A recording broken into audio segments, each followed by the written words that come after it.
So hi guys, in this video naglalagameplay ulit ako kasi why not? Tsaka wala ka naman pakialam kung sino man yung gamitin kong hero eh.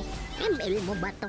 Uy, hindi magiging masungit for today's video. Ang dami kasi nagre-request sa comment section na maglayla daw ako, ganun ganyan. Hindi sila nagsasawa sa line ako be. At dahil malakas kayo sa akin, eh di ayan, di ba? Oto-oto ako. So balik tayo sa gameplay. Dito habang nagbabardaguling kami, may balak pang tumakas. O, tulungan na kitang umuwi. Kung isa pa talaga siya, napakapayat mo nandiyan ka sa front. Kinulang yata ng vitamins to ng bata pa, sobrang payat eh. Tignan mo tong dalawang to, kumukulit din eh. Kala nila kaya nila ako. Huy, manigas kayo dyan, hindi kayo makakaisa. Don't you dare kasi hindi nyo ako kaya. Pero kanina pa to eh. Ate look ka, boom, backpilot sa pool, not sa pool. Dito guys, nakita ko invisible girl. Kala niya siguro nakakatakas siya. Ito na.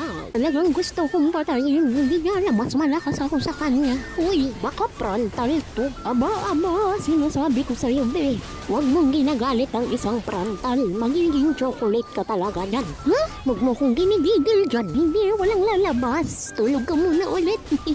Victory! Ano? Basic matalo, no? Red joke, so yun lang. Thank you.